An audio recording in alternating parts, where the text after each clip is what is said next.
世界千变万化，新闻随时发生，一波为您追踪。各位观众大家好，今天是2022年5月6日星期五，欢迎走进一波热点。加拿大政府正试图找出 COVID 长期影响。首席公共卫生官 Tam 博士说，政府正试图找出有多少加拿大人患有长期 COVID 后遗症，因为研究人员正在努力了解该病毒对人们的长期影响。加拿大公共卫生署和加拿大统计局发起了一项调查，试图广泛了解人们在 COVID 感染后产生的挥之不去的影响是多么普遍，这可能很难识别，甚至更难追踪。人们对长期 COVID 也称为 COVID 后疾病的影响知之甚少，包括如何诊断它。公共卫生机构表示，有报道称有100多种与该病症相关的症状。虽然数据很少，但谭说，他预计长期的 COVID 将对加拿大人产生重大影响。谭说，有越来越多的证据表明 COVID 疫苗可以对长期 COVID 提供一些保护，但这些研究仍在进行中。与此同时，有关于奥密克戎变体是否比 Delta 变体更温和，一直存在争议。早在去年11月，当 COVID 的 Omicron 变体首次被发现时，许多专家和科学家声称该变体是温和的，并且不像其前身 Delta 和 Alpha 那样危险。就在最近，由马萨诸塞州总医院和哈佛医学院领导的一项研究发现， Omicron 和前几波的住院和死亡风险几乎相同。分析表明， Omicron 变体的内在严重性可能与以前的变体一样严重。科学家将州级疫苗接种数据与来自马萨诸塞州一个大型医疗保健系统的电子健康记录相结合，其中包括13家医院。然后，研究人员对大约13万名 COVID 患者进行了加权病例对照研究，以检查 SARS-CoV-2 波中的住院和死亡风险。前几波似乎比 Omicron 时期具有更高的未经调整的住院率和死亡率。然而，在控制了人口统计学和疫苗接种状态等变量之后，研究人员得出结论， Omicron 变体与以前的 SARS-CoV-2 波一样致命。虽然之前的报告已经注意到 Omicron 的疫苗难以完全避免感染，但这项新研究提供了证据，证明疫苗帮助人们摆脱了重症的影响。失业率下降，为加息提供了更大的空间。4月份全国失业率为 5.2%。加拿大统计局还发布了经季节性调整的3个月主要城市移动平均失业率。然而，这些数字可能波动很大，因为它们的统计样本覆盖面较小。其中，蒙特利尔 4.8%， 上月为 5.1%。渥太华 5.2%， 上月为 5.3%， 多伦多 6.3%， 上月为 7.2%， 卡尔加里 7.2%， 上月为 7.7%， 温哥华 5.4%， 上月为 5.4%， 保持不变。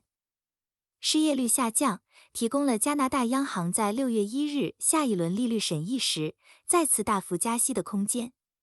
4月份加拿大的就业情况变化不大。因为因疾病和残疾而缺勤似乎抵消了雇主为满足对商品和服务的强劲需求而雇佣的愿望。工作时间比4月份下降了 1.9%， 尽管新水平仍比2020年2月大流行前夕高出 1.3%。在2月和3月增加了超过40万工人之后，该国的劳动力市场可能正在达到极限，这是一个不可持续的速度。今年4月，加拿大统计局的家庭调查显示，雇主增加了15300个职位，这在统计上是微不足道的变化，因为它小于民意调查的误差幅度。25至54岁工人的失业率降至 4.3%， 是自1976年获得可比数据以来的最低水平。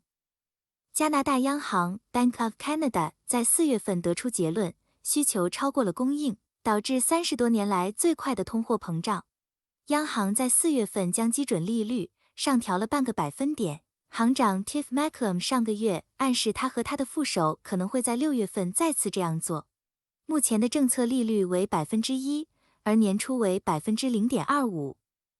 加拿大统计局表示，平均时薪自2021年4月以来增长了 3.3%， 以最近的历史标准来看较强劲，但仍远低于通胀，因为同期消费者价格指数飙升了近 7%。多项指标表明，劳动力储备不断萎缩，市场过热，没有太多进一步扩张的空间。就业市场收紧增加了加拿大央行进一步加息的压力，到夏末，加息幅度可能达到 2%， 比此前预期的要快得多。劳动力市场紧张，但尚未紧张到足以大幅减少长期失业人数，因为4月份约有22万4千人失业超过27周，而大流行开始时约为18万人。这是一个令人担忧的问题，因为研究表明，人们失业的时间越长，他们就越难找回体面的工作。自1月份以来，长期失业占总失业率的 20% 左右，高于2020年2月份的 15.6%。商品生产行业的就业人数下降是另一个危险信号，这可能是一个早期迹象，表明加息给加拿大经济带来的痛苦比美国更多。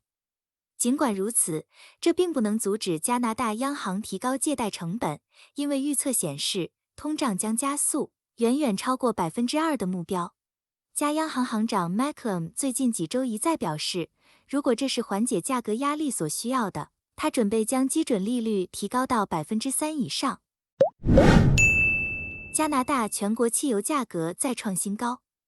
由于燃料供应仍然紧张，加拿大大部分地区的汽油价格又上涨了几分加元。加拿大人今天前往加油站，将再次被刚刚平稳几天而又上涨的汽油价格所惊吓。汽油价格要么已经高于每升2加元，要么接近2加元。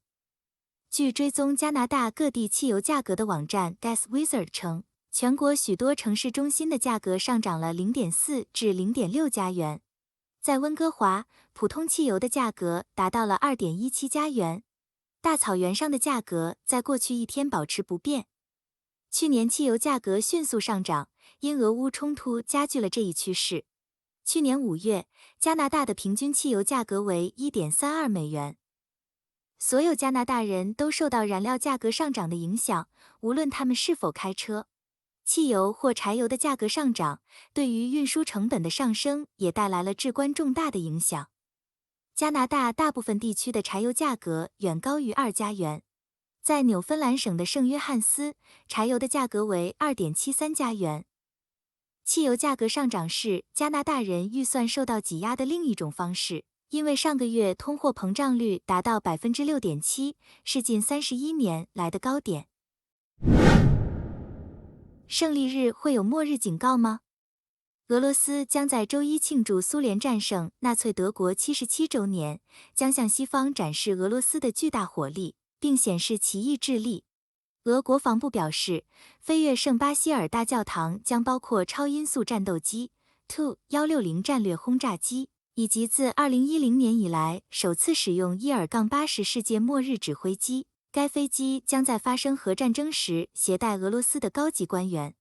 伊尔-80被设计成俄罗斯总统的战时空中指挥中心，它运用了最新的技术，其具体细节是俄罗斯的国家机密。